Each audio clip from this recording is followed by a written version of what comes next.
So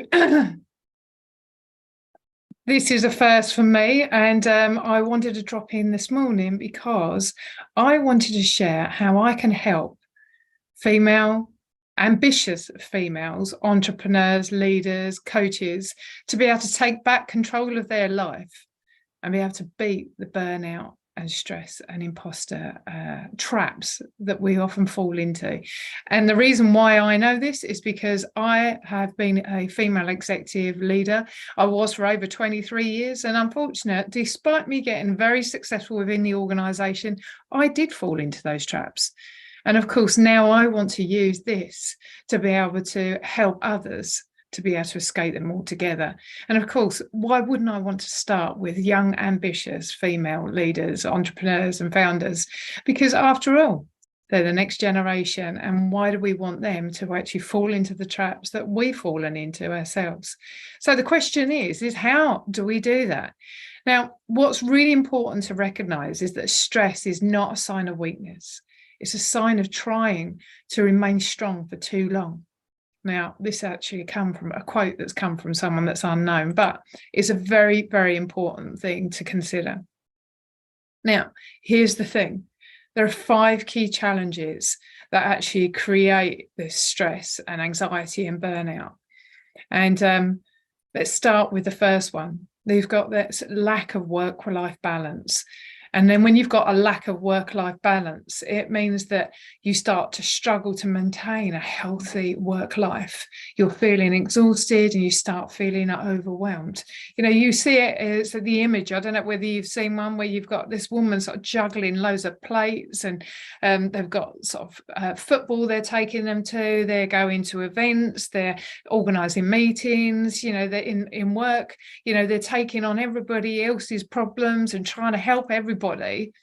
Interestingly, not so much the other way round, but people knock on their door and they're the ones that everybody's going towards. And that's why they start becoming even more exhausted and more overwhelmed. And then, of course, they've got unrealistic expectations. I don't know how many female leaders, entrepreneurs and coaches that I've spoken with, and one of the things that they say is that they compare themselves to other people. They compare themselves to other people within the organization. They see the successes of others on social media, and they're expecting to have, you know, these incredible results just overnight. And as a result, their high expectations that they have, they think that they need to prove it to their employees, their colleagues, their clients. And of course, this then it leads to increased stress levels and feelings of inadequacy when they don't achieve the results that they want to achieve. And then, of course, we've got the self-doubt, that little voice that's in their head, whispering away. And many women experience that sense of self-doubt in the workplace. You know, this is where the whole imposter syndrome comes in. They're not quite sure how they've managed to get into the role that they're in, to be quite honest. And as a result, when they're in that role, they're always trying to prove themselves with others, volunteering for everything. And of course, that then means that their priorities start to increase and they have loads and loads of tasks. And that's where the juggling, loads of activity comes into space again. And when you've got that feelings of an imposter, the self-doubt kicks in even more. And it discourages you to be able to move and shine within the organisation, because that little ear whispering in you, a little ear whispering, and that little voice whispering in your ear. And then, of course, we've got the wonderful perfectionism, wanting to have absolute perfectionism in all we do. And we set unrealistic expectations of ourselves. And that, of course, will lead to unnecessary stress and burnout. You know, we want this 100% perfection to achieve things. Now, the interesting thing is that men within organisations, they apply for job roles, even if they've only got 50% of the criteria for that job role. And yet with women, we have to have an excess of 85%.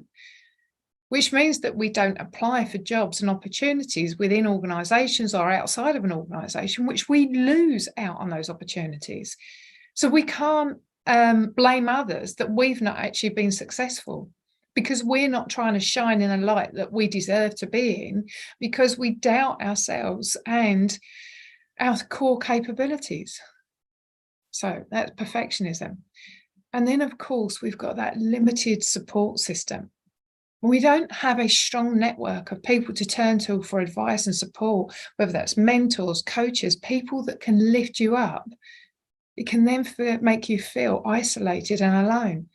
And of course, the problem is that when you're in an environment where it is predominantly men, a male-orientated environment, of course, they create their own personal network. They've got, and I hate to use the phrase, the boys' clubs, because they can connect with their peers, senior people within the organization, because they've got things that are in common, whether it be with football, golf, or racing, or just going to events together that women may not necessarily want to participate in.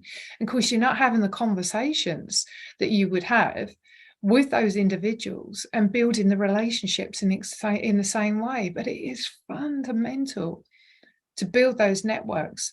So, I would invite you to go and reach out, whether it's in networking groups, groups where there are areas that you want to shine within an organization, or, just try and have a cup of coffee or a virtual coffee with someone, a connection that you think can help you within your network. And it's not about taking from them, it's developing relationships with those individuals. And of course, those individuals, you might be able to connect with other people. And remember, you don't know who's in the room with you. Don't make assumptions about individuals that are in the room with you, because believe you me, some of the most unlikely characters can be the character that can move you forwards within your network. So please turn to other people for advice. Find a mentor within an organization. And there's nothing wrong with reaching out to someone even more senior to you within the organization and saying, look, this is what I want. This is the opportunity that I want to have in this organization. And I'd really love your advice and guidance to achieve that. And trust me, they would admire you for actually reaching out to them, shall I say, and asking for that advice. And equally, they'd feel proud that they were able to help someone to move forwards, because I know that they've had someone within their network that's helped them grow and helped them shine. So please, I invite you to go and reach out to someone that you think can help you within the organisation. And of course, one of the other things that you need to consider, I believe that what you think people perceive you as isn't necessarily what's real. You have this perception of what people think you are, and it's quite often not true. And when I say that, the self-doubt that you have, the self-belief, what people think about you, it's certainly not true. So, one of the things that I encourage people to do is maybe get a 360, whether it's the people that you report into, people, your peers that you work in other organisation, or people that may actually work for you. Ask them what they think are your strengths, what are your great characters, how you help others, and also where there's opportunities to improve, because where there are opportunities to improve, you can make and shift those changes. But what's more important is that when you've discovered the skills and capabilities that you are good at, then enhance them, focus on those, focus on the things that you're really good at, and try to shine within the organization with those strengths. Now, here's another thing. There are three big misconceptions that female executives, leaders, entrepreneurs, coaches have about burnout, stress, and imposter syndrome. So quite often they feel alone. They believe that they're alone in dealing with burnout, stress, and imposter syndrome, that they're the only ones that are in the workplace that are experiencing it. Many females feel that they're experiencing these feelings all alone. And the reality is it's quite common within a workplace. And it's really important to remember that you're not alone. And it is totally normal to feel overwhelmed and exhausted. And then, of course, they think that it can be easily fixed. Burnout and stress and syndrome is not something that you can just switch off overnight. Yes, there are tools and techniques that you can practice and you can avoid. And there are steps that can be taken to manage and reduce the effects of these issues. But it's important to recognise that sometimes it will take honest effort, a deep dive, looking within, and dedication to make sure you can begin the journey to feel even better to achieve the results that you need. And then, of course, there's this feeling that, that you're weak or less capable. And when females feel that they're weak or less capable, then they think that other people will judge them. And there's nothing wrong with feeling weak or less capable, because burnout, stress, and imposter syndrome are real. It's something that's been experienced by many people. And believe you me, even the most senior people within organisations have that self-doubt. They do have the burnout and the stress and the imposter syndrome and the voice in their ear. And experiencing these issues do not mean that you're less capable or strong. It simply means that you need to take time to take care of yourself, recognise when you are feeling overwhelmed, and of course, taking steps to make yourself feel better. Listen to your body, listen to your mind, listen to how you're feeling. And remember, don't forget to put your oxygen mask on first. Quite often what we're doing is putting on the oxygen mask on everybody else around us, making sure that they're okay and they're fine, and not actually looking after ourselves. A great quote: "The greatest barrier to success is the fear of failure." Sven-Göran Eriksson. And I'm sure there'll be a few of you that are familiar with that quote, and also that individual and how successful they are. Now, there's also 3 obvious ways that you can fail. Failure ultimately is a part of life. And it's important to recognise that when you're heading in the wrong direction, you do something about it. And knowing those 3 obvious ways that can fail can help you to recognise where you need to make change within your organisation, or make change with yourself. Now, the first one is not setting goals. One of the most obvious ways to fail is by not setting goals. And without having a clear goal in mind, it's difficult to stay motivated on track.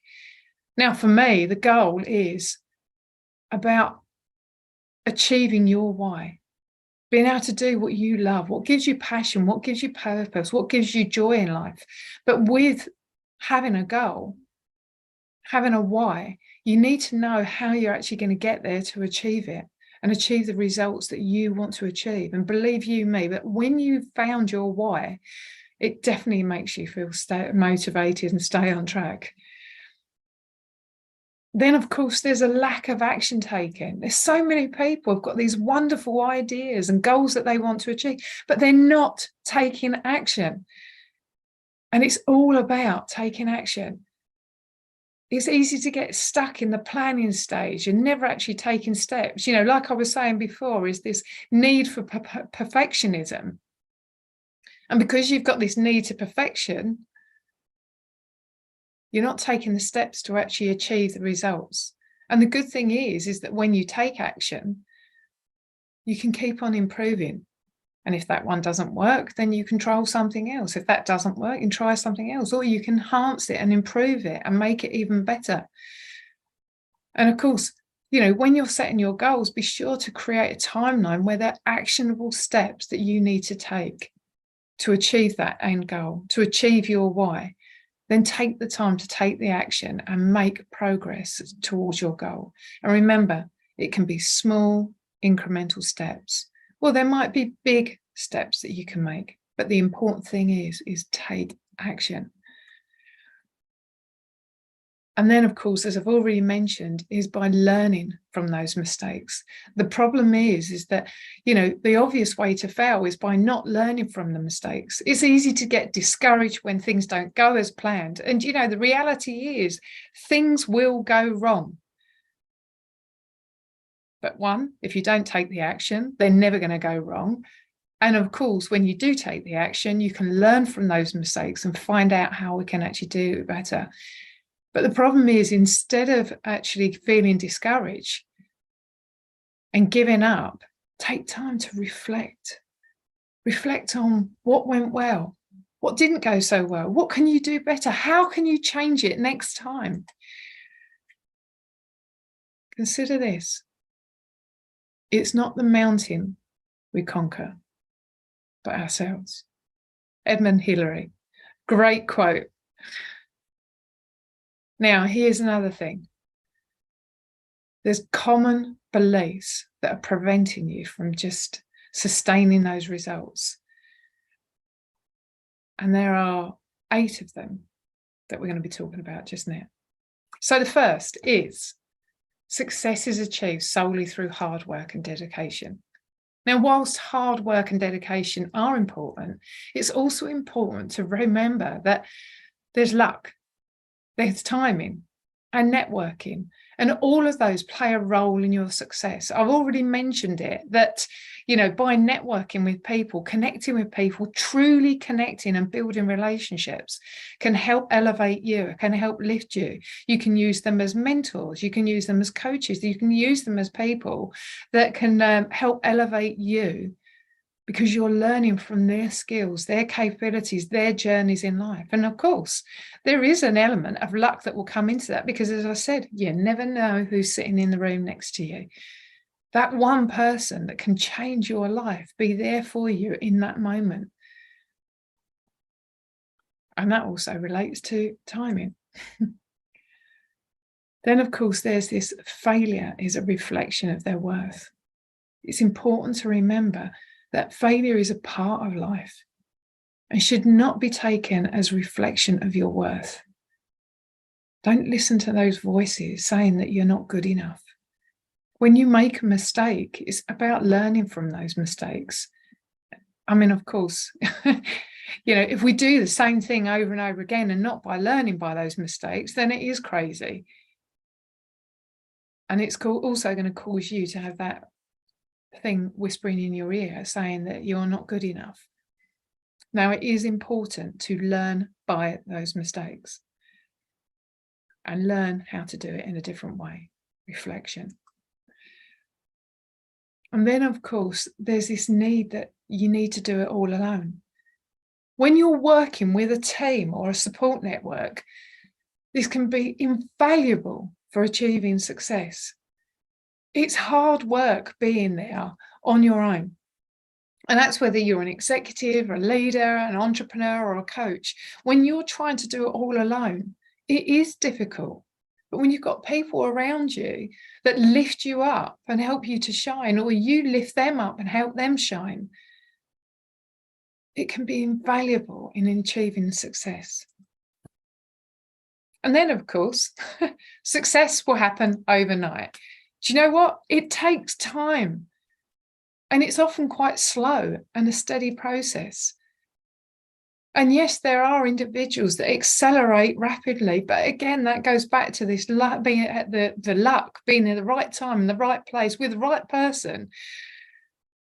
But it also takes dedication and commitment. Dedication and commitment that you need to keep on moving forwards and learning by your experiences, learning by your mistakes, taking action. And as I've already mentioned, having a clear goal, taking action and delivering and learning from your mistakes. But it certainly won't necessarily come overnight. And as we've already mentioned, that this need that you have to be perfect. Setting unrealistic expectations of perfection can be a quick way to become overwhelmed and discouraged.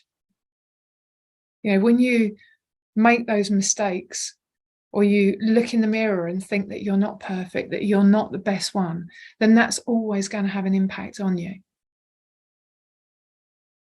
Remember, imperfect perfection, as I've just said, imperfect perfection is okay, because even the most senior peoples of organizations make mistakes.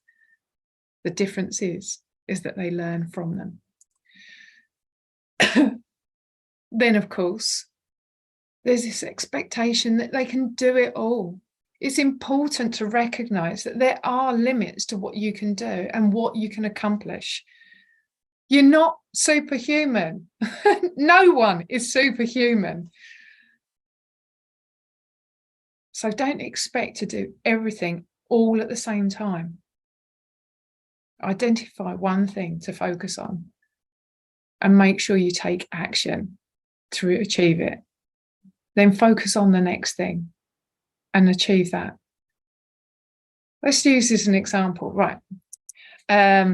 Unfortunately, my dear brother, John, he died very suddenly last May. And obviously, it was one of the hardest things in my life and my family, and your parents should never see, my mum and dad should never seen that. And it's tough. It is tough to watch that. But I made this decision, crazy decision, that April this year, which was his birthday, obviously the first birthday without my lovely brother.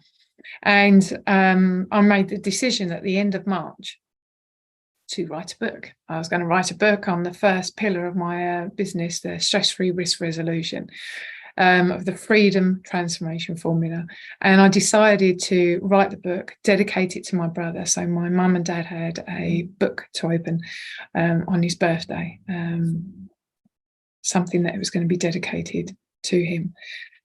And I started it on the Thursday. I finished it on the following Wednesday. I gave it to a great friend of mine, Jonathan Clark, who's incredible if anybody wants any help to get their book published. He's just amazing. But now the reason for this is that I focused on that one thing. I focused on that one thing, and I had 7 days to take to actually write the book. And I was focusing on one goal, focused from a space of love. And I focused on something that was really important, something that had given me purpose, something that gave me passion, and something that gave me belief that I needed to achieve. And I wanted to make sure that I did it for my mum and dad, and also for my brother, who last words were to me was, continue to make me proud. You're going to rock this world. Now, what a reason, what a purpose to be able to do something. But it was focusing on one thing, focusing on a single goal that I needed to achieve from a space of love, a space of compassion. But I didn't sort of have loads of other things that I wanted to achieve all that week. Now, the great thing is that I did get it published. As I say, Jonathan got it published on the Sunday. By Monday, it was released. And on my brother's birthday, it was #1. And my mum and dad had the book to open and read, which was dedicated to my brother. And that wasn't because I had loads and loads of things that I needed to do. It's because I had focused on one thing. I also made sure that it wasn't perfect. Are there mistakes? Absolutely. But it's out there, and I can keep on improving. I can re-release it. I can do a second edition, but the important thing is it was focusing on one. And returning back to the point I'm making is that, you can't do it all at the same time. And it's important to recognize that there are limits. So focus on what you can do and what you can accomplish, and focus on it. And make sure that you deliver it, and then keep on learning by your mistakes and improvements. Then, of course, they have to do everything themselves. So many female executives, leaders, entrepreneurs, and coaches feel that they need to do everything themselves. They want to take control, or they worry that somebody else can't do the task themselves, and they don't empower others to do it and trust them to do it. Now, when you delegate tasks to others and ask for help, it can be a key to achieving success. One, when you're actually asking team members or people around you to achieve something and empowering them to achieve something, it helps them to feel even, more empowered, more confident. They feel that you trust them to get on and do the tasks without needing their help. So I invite you. It's okay to delegate tasks and ask for help and ask for support. And then finally, that you have to be an expert in everything that you do. You don't have to know everything, and it's okay to ask for help. There are skills and capabilities that we don't have, and we need to accept that. So focus on the things that you're really good at and shine within the organization, because that's what people will see.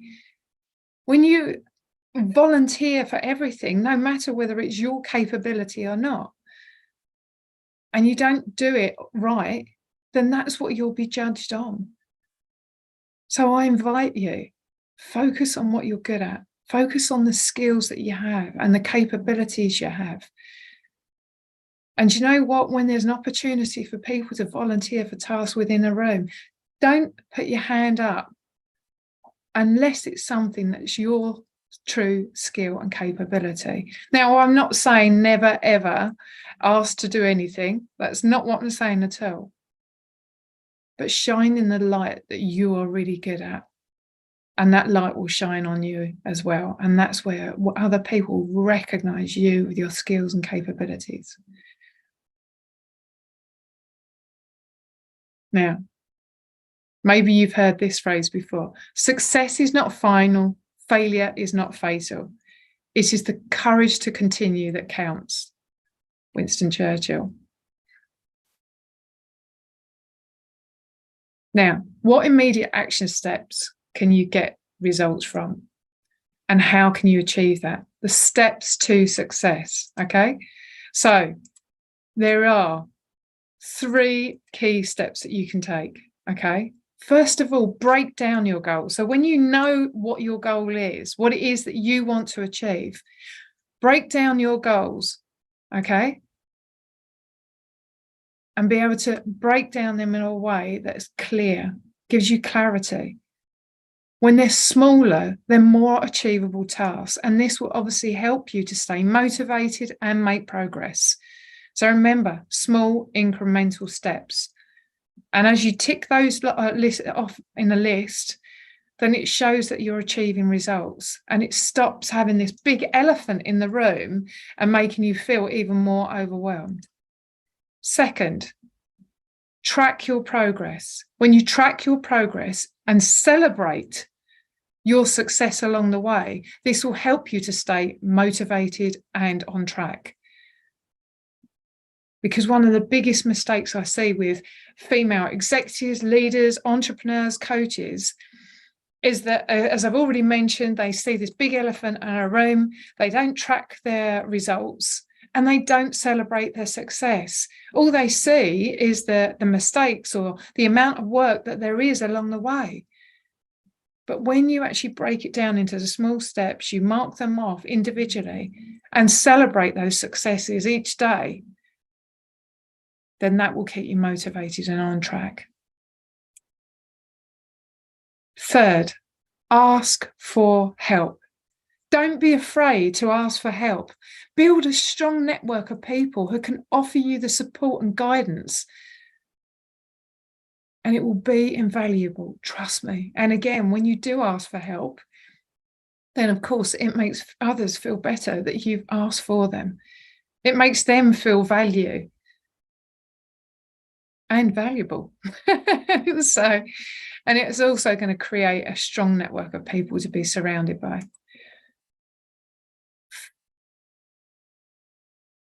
And of course, at the end of it, recognize your success when you do it. So here's the thing. Failure can be an inevitable part of your life, but it's important to recognize that when you're heading in the wrong direction and taking the necessary steps to take action. Okay, so if you are going on the wrong direction, just reflect, take time to review where you are, and then take the necessary steps to go back on track. 2, knowing the 3 obvious ways to fail and the 3 immediate action steps to get results can help you to stay focused and motivated and energized. And of course, set goals, break them down into achievable tasks, track your progress and ask for help. And when it's needed, follow the steps and you can take back control of your success and get the results that you need to achieve. So anyway, my name is Keely Woolley and I am the founder and executive coach, trainer and leader of the Metamorforsuccess inspiring leadership endeavor. And remember, it's a journey, not a race. So take time, practice self-care, self-love, be kind to yourself. Remember, we're not perfect. Remember, we have a network of people that can help us. Remember, it doesn't happen overnight. It takes one day at a time by taking action and reviewing the action that you take and learning by your mistakes. And if you'd like to learn more, then please DM me. And I'd love to have a conversation with you about how you can become the leader that you deserve to be. And that's whether it's within an organization, creating your own organization, or I don't know, maybe you're already an entrepreneur and coach and you want to take yourself to the next level. But I'd be happy to talk to you. DM me.